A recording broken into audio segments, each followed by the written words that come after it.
ಎಲ್ಲಾ ಸಂಚಿಕೆಗಳನ್ನು ಉಚಿತವಾಗಿ ನೋಡಿ ZEE5 ನಲ್ಲಿ. ಈಗಲೇ ಆಪ್ ಡೌನ್ಲೋಡ್ ಮಾಡಿ. ಆ ಶಾಸ್ತ್ರ ನಡೆದೋದ್ರೆ ಅರ್ಜೆಂಟ್ ಆಗಿ ಮಕ್ಕಳನ್ನ ಹೆರಬಹುದು ಅಂತ ಇವಳಿಗೆ ತುಂಬಾ ಆತರ ಆಗಿದೆ ಅನ್ಸುತ್ತೆ. ನೀನೇ ಅರೇಂಜ್ ಮಾಡು ಅಂತ ಹೇಳಿದ್ದ? ಹೌದ್ ಮಾವ. ಗಂಡ ಹೆಂಡತಿ ಸಂಬಂಧ ಬಲವಾದ್ರೆ ಆ ಸಂಬಂಧ ತುಂಬಾ ಸಮಸ್ಯೆಗಳನ್ನ ಪರಿಹರಿಸ್ಕೊಳ್ಳಕ್ಕೆ ಉಪಯೋಗಕ್ಕೆ ಬರುತ್ತೆ ಅಂತ ಅವತ್ತು ಶಿವಯ್ಯ ಹೇಳಿದ್ರು. ಆ ವಿಷಯ ಮರ್ತು ಹೋಗಿದ್ಯಾ? ಅದಕ್ಕೆ ನಮ್ಮ ಸಂಬಂಧಕ್ಕೆ ಬಲ ಬರಕ್ಕೆ ನಾನೇ ಈ ರೀತಿ ಮಾಡು ಅಂತ ಹೇಳ್ದೆ.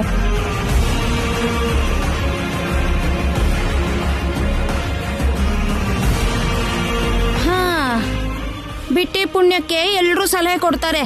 ಯಾರೋ ಏನೋ ಹೇಳಿದ್ರು ಅಂತ ಹಿಂದೆ ಮುಂದೆ ಯೋಚನೆ ಮಾಡದೆ ಆತರ ಪಟ್ಟು ಮಾಡಿದ್ರಿ ಅನ್ಕೋ, ನಿಮ್ ಸಂಬಂಧ ಬಲವಾಗೋ ಮಾತು ಹಾಗಿರ್ಲಿ, ಇರೋ ಸಂಬಂಧನೂ ಚೂರ್ ಚೂರ್ ಆಗೋಗುತ್ತೇನೋ.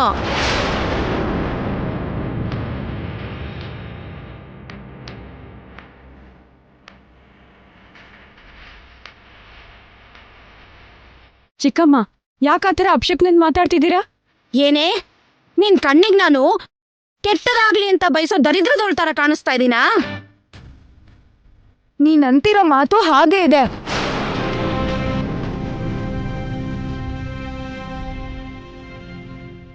ನನ್ನ ಅಪಾರ್ಥ ಮಾಡ್ಕೋತಾ ಇದೀಯ ಭೈರವಿ? ಅಯ್ಯೋ, ನಾನ್ ನಿನ್ನೊಳ್ಳೇದಕ್ಕೆ ಹೇಳ್ತಾ ಇದೀನಮ್ಮ. ಒಳ್ಳೇದ್ ಬಯಸೋರ್ ಯಾರು ಸಂಬಂಧ ಚೂರಾಗುತ್ತೆ ಅನ್ನೋ ಮಾತು ಮಾತಾಡಲ್ಲ. ಆಯ್ತು ಬಿಡಮ್ಮ, ಒಳ್ಳೇದ್ ಹೇಳಿದ್ರೆ ಕೆಟ್ಟದಾಗೋದು ಅಂದ್ರೆ ಇದೇನೋ. ಮನೇಲಿ ನಡೀತಿರೋದನ್ನ ನೋಡ್ತಿದ್ರೆ ಪ್ರಾಣ ಅಂಗೈಲಿಟ್ಕೊಂಡು ಯಾವಾಗ ಏನಾಗತ್ತೋ ಅಂತ ಆತಂಕ ಪಡ್ತಾ ಇದೀವಿ.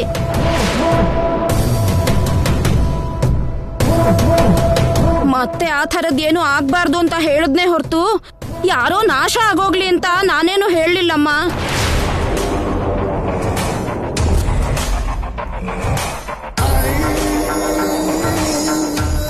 ಈ ಮನೇಲಿ ನಾನು ಏನೇ ಮಾತಾಡಿದ್ರು ಏತಿ ಅಂದ್ರೆ ಪ್ರೇತಿ ಅನ್ನೋ ತರ ಇದೆ.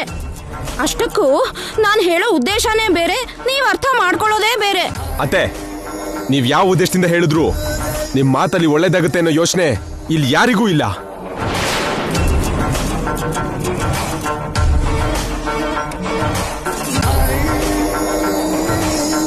ಹುಟ್ಟಿದಾಗಿಂದ ಬಂದಿರೋ ಬುದ್ಧಿ ಚಟ್ಟ ಕಟ್ಟೋವರೆಗೂ ಹೋಗಲ್ಲ ಅಂತಾರೆ.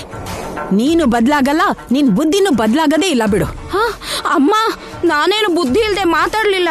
ಅಯ್ಯೋ, ತಾಯಿ ಆಗಿದ್ರು ಕೂಡ ನನ್ ಬಗ್ಗೆ ಬುದ್ಧಿ ಇಲ್ದೆ ಮಾತಾಡ್ತಾ ಇರೋದು ನೀನು.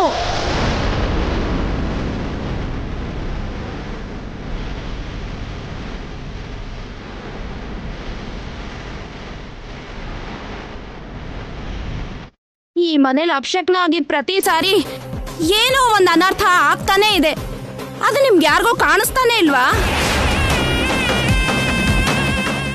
ಎಲ್ಲಾ ಸಂಚಿಕೆಗಳನ್ನು ಉಚಿತವಾಗಿ ನೋಡಿ ZEE5 ನಲ್ಲಿ. ಈಗಲೇ ಆಪ್ ಡೌನ್ಲೋಡ್ ಮಾಡಿ.